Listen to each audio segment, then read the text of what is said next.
This is your daily dose of all things royal. Welcome back, my gorgeous, good-looking friends. Betrayal. Tom Bower returns 4 years after his sensational book, Revenge, with a forensic, deeply skeptical dissection of the Sussexes' post-royal trajectory. His central argument is unmistakable in this book with the majority. Harry and Meghan were never the persecuted victims they portray. Instead, they engineered a lucrative, self-serving rebellion against the British monarchy, weaponizing Harry's royal birthright, Meghan's celebrity instincts, and a narrative of grievance that bears little resemblance to the objective facts. Tom Bower presents the couple as architects of their own drama. In my last video, I covered the first 3 chapters of Tom Bower's book, Betrayal, which really set the tone for everything that's about to follow. From the very beginning, Meghan Markle was a non-starter.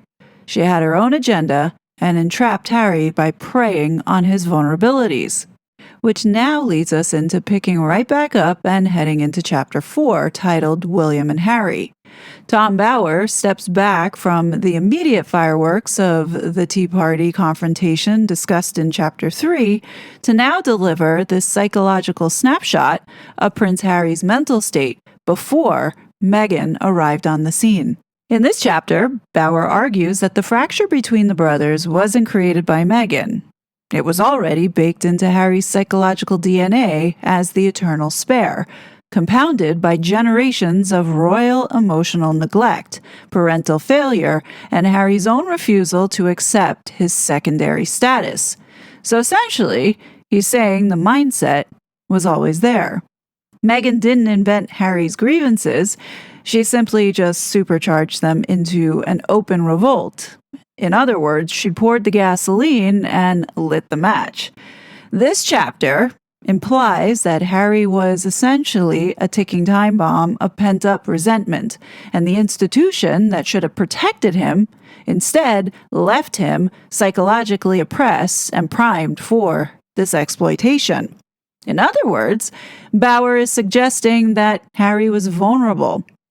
This chapter opens up with Bower giving a brief, almost nostalgic note of pre-Meghan harmony, Harry and William's happy relationship, and the initial palace excitement when Meghan appeared.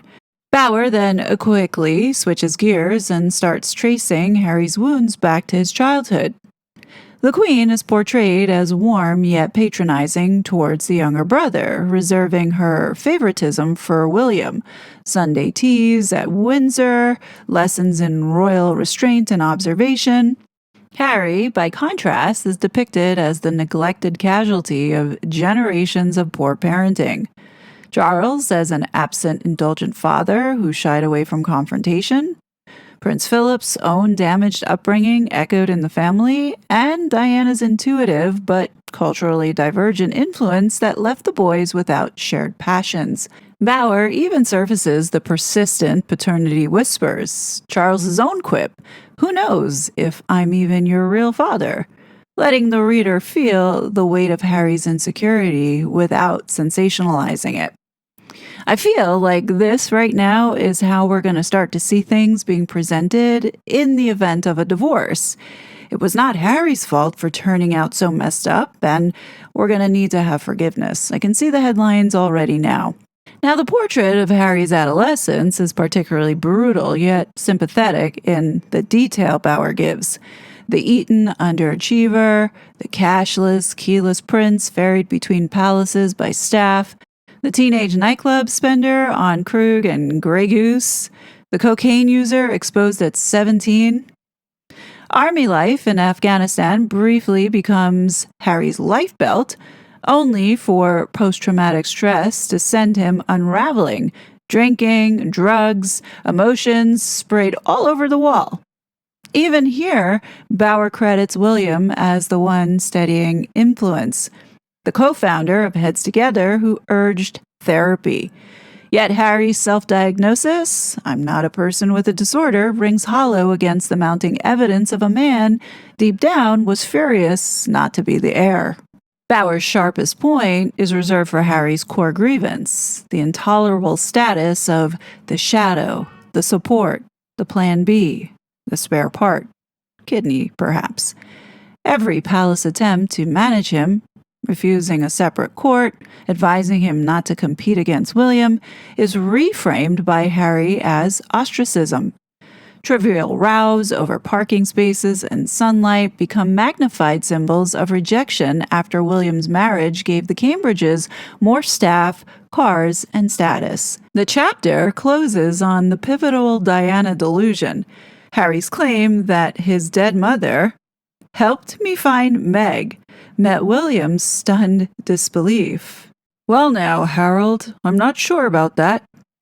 It's a perfect microcosm of Bower's thesis, Harry rewriting family history through the lens of victimhood, with Meghan as the divine validation he had always craved.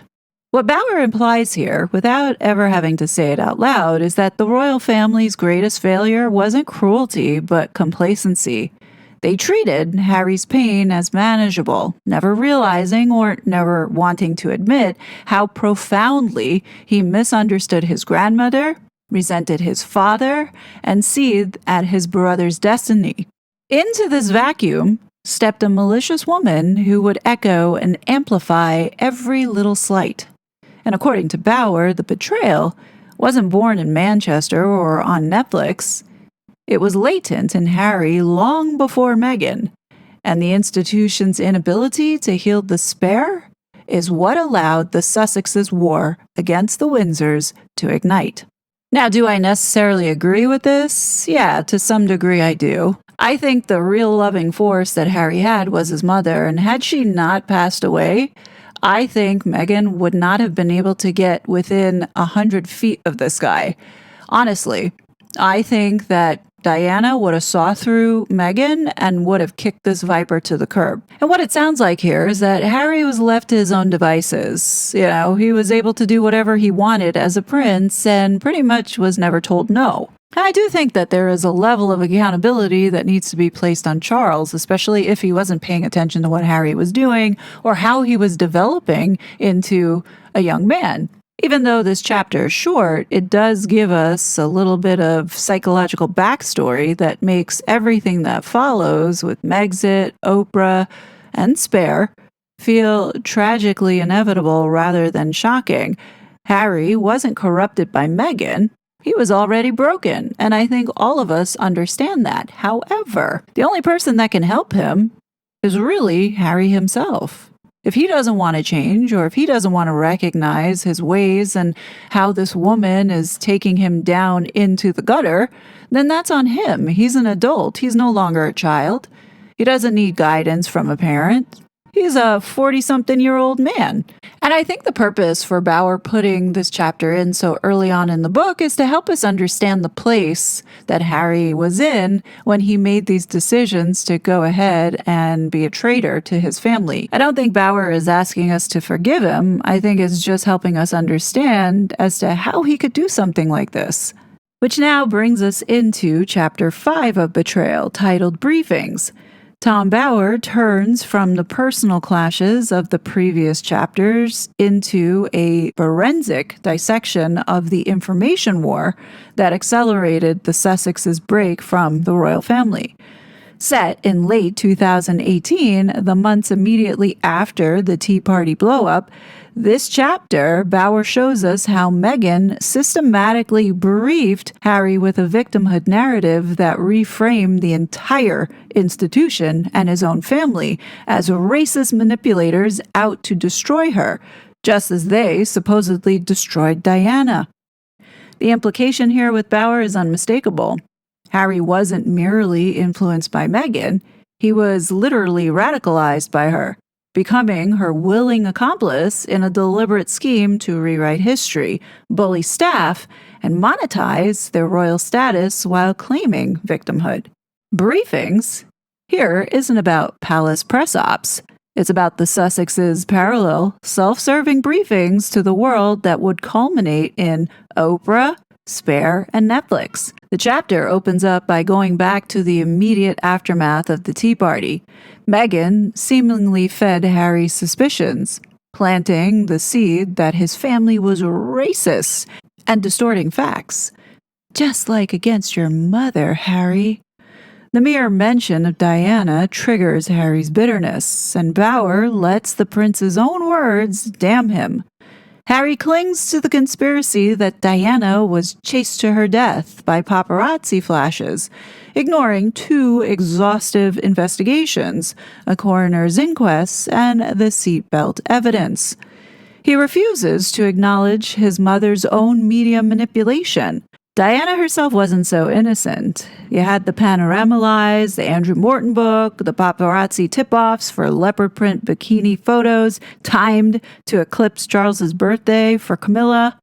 Instead, Harry praises Netflix's fictionalized The Crown version because it humanized his mother and made him the relatable black sheep. Harry prefers comforting fiction over uncomfortable truth, and Meghan hands him exactly what he wants. In this chapter, Bower pivots to Meghan's commercial frustration. She obeyed the orders to shut down the TIG, but quickly chafed at the no commercial activity rule, questioning why she wasn't paid for public appearances and secretly live streaming Harry's proposal for future profit. Bower implies she always viewed the monarchy as a brand to be exploited, not served, a money maker. She was denied. This entitlement fuels the escalating staff crisis.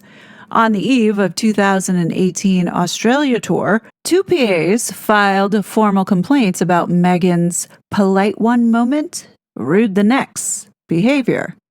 They feel traumatized. Harry urged Jason Knopf to bury the damning memo detailing Meghan's vindictiveness, mind games, and bullying. Yet Harry denies everything and sides with his wife. Even David Beckham is snubbed on Harry's orders after Meghan forbids the meeting when they were in Australia. The Australian tour itself becomes Exhibit A of the Sussex's entitlement. Meghan steals the limelight by announcing her pregnancy at Eugenie's wedding. Then the couple seethe at Buckingham Palace's silence, convinced it's jealousy.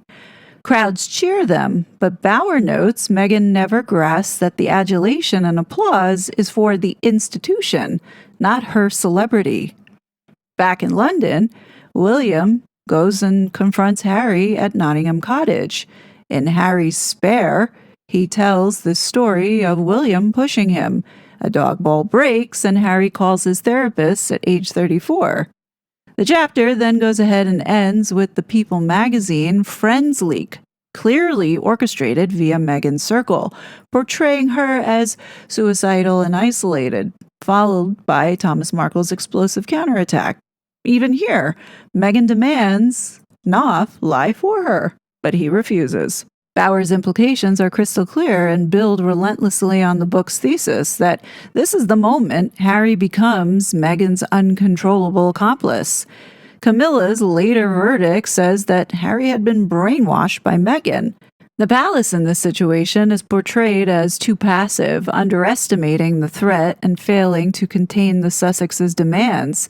Office moves and Frogmore relocation. Every briefing, whether Harry's to Knopf, Meghan's to her Hollywood friends, or the couple's to the world via leaks, is part of a coordinated campaign to destroy the family narrative while positioning themselves as the victims. And this is what makes Meghan so evil, is because she just wouldn't work with the palace staff and allow them to control the brand, control the messaging. She had all different hands all over the place putting things out there to damage the reputation of the royal family. Like, you can't hate this woman enough. The royal family's code of gratitude, discretion, and truth is shattered by 2 people who demand special treatment, bully staff, and rewrite reality to suit their brand. Chapter 5 now is the pivot where the personal becomes institutional betrayal. Having established Harry's pre-existing wounds in Chapter 4 and the cultural clash that was discussed in Chapter 3 in the prior video, Bauer now shows the machinery of deceit in motion, the briefings, the memos, the selective truths that will explode now into Megxit. This is such a unique example of how entitlement, paranoia, and narrative control turned a royal marriage into literally a revolt. And like when you're reading it, there's no doubt that the so-called modernizing the monarchy was never about reform. It was always about two people who decided the rules no longer applied to them, and Meghan is prepared to burn everything down just to prove it. Which now takes us into the appropriately titled Chapter 6, A Divisive Agent. You know how I always say that she's an agent of chaos? Well, I think Tom Bauer feels the same way. Tom Bauer, in this chapter, delivers a relentless, almost prosecutorial expose of the critical months in 2019 when Meghan Markle transitions from a royal outsider to the divisive force orchestrating Harry's break from Britain. So Tom Bauer positions Meghan in this chapter not as a passive victim or equal partner, but as the calculating, divisive agent who weaponizes Harry's pre-existing paranoia, plants the idea of leaving the country as the only solution to their combined misery, and methodically lays the groundwork for their monetized exit while still drawing a royal salary. And Meghan did all this while convincing Harry that it was all his idea. Remember on Oprah where, Harry's like, oh, she saved my life. And she's like, no, that's kind of you. But it really was you who took us out of the situation and kept us safe, or whatever nonsense that she said at the end of the Oprah interview. That's how manipulative this woman was. She keeps her hands clean. She's like, going to be at the end of the day, no, this wasn't my idea to leave. This was all your fault, Harry. You're the one that decided to take us out of the UK and move us out here to California. And I can already see how this divorce is going to go. She's going to make Harry look as crazy as a cuckoo bird. She's going to go ahead and use that same paranoia to make him look like he is the most dangerous person on earth in order to get custody of those invisible children and the payout till they're 18. But anyway, I digress. The chapter's opening line here, Meghan sensed a turning point, sets the tone. This is the moment her influence becomes irreversible, turning Harry into her uncontrollable accomplice and accelerating the betrayal of the institution that had welcomed her. Throughout this chapter, Bauer traces how Meghan feeds Harry's obsessions. The British media as wolves and toxic, a conspiracy between palace officials and tabloids to trash their reputations, and the recycled Diana narrative of institutional gaslighting. Harry's late-night internet spirals, his refusal to heed Charles's advice, and his certainty that Catherine and William are fueling the attacks are presented as evidence of a man who has fully internalized Meghan's script. Every slight confirms the victimhood narrative she has cultivated since the Tea Party eruption. The implication here actually is devastating and unambiguous. Meghan doesn't just sympathize with Harry's wounds, she exploits them, convincing him that escape to California is the cure for his unhappiness, just as it will be for hers. Harry's disloyalty is never contemplated. Instead, he accuses his family of treachery. This chapter's set pieces are chosen to illustrate the hypocrisy and premeditation. The extravagant New York baby shower, hosted by Serena Williams in a £57,000 a day penthouse, is framed as Meghan's explicit rejection of drab royalty in favor of Hollywood glitz, a trip that doubles as groundwork for her return to Los Angeles. Archie's birth becomes Exhibit A of Deceit, the couple's lies about titles, police protection, and photo distribution, banning British media while reserving images exclusively for Oprah Winfrey and CBS, expose a pattern of narrative control and commercial calculation. And the genius in Bauer's writing is that he lets Meghan's shifting explanations damn her. First claiming the palace refused photos, then admitting she banned them, then pivoting to racial conspiracy theories about Archie's brown skin and the N-word. Senior officials quietly labeled her a liar. Meanwhile, Harry quietly signs on for Oprah's Apple TV mental wellness series, cementing their financial foothold in America. Everything, Bauer implies, is transactional. Privacy is a weapon, and truth is whatever will sell. What we see in this chapter also is Harry's transformation into a vengeful litigant, rejecting Balmoral for Elton John's private jet to meet barrister David Sherborne, the lovely fellow who's obsessed with suing these newspapers. Yeah, Harry is sold the ultimate revenge fantasy. No win, no fee lawsuits against the Mirror, the Daily Mail, and the Sun, with Sherborne promising millions in damages and zero risk. Bauer highlights the irony. Harry blames the media for his own scandals, the Nazi uniform, the Las Vegas nudity, etc., while ignoring Orr's royal intrusions, and lets Harry's own words, too, condemn him. The tabloids owned me, absolutely. Palace lawyers are dismissed as taking directions from Clarence House. Meghan steers Harry to the aggressive Schillings firm, and by the end, the Sussexes have crossed the Rubicon. Lawsuits as a curtain raiser to leaving Britain with their South Africa tour set to broadcast their declaration of war. Bauer implies that Meghan is the mastermind who turns Harry's emotional fragility into institutional sabotage. The divisive agent who isolates him from friends, family, and duty while engineering a lucrative Hollywood reboot. Harry emerges not as a naive victim, but as a willing participant. Brainwashed, yes, but actively choosing revenge over loyalty. The chapter builds directly on the psychological groundwork of chapters 4 and 5, showing the Sussexes' betrayal as premeditated and profit-driven, not spontaneous. By the close, the reader understands that Megxit wasn't a reaction to persecution. It was a calculated plan. Bauer thinks that the royal family's failure to contain this agent has already sealed the monarchy's public fracture, and the lawsuits, the Oprah interview, and Netflix deal are merely the next logical steps in their war for relevance and riches. This is Bauer's thesis. Power, deceit, and the Sussexes' fight was never for the future of the royal family. It was always against it. And this just validates my thoughts around Meghan being an agent of chaos. Like, she didn't just wake up one morning and said, oh, you know what, I hate this, 1,000-year-old institution and I'm just going to tear it down.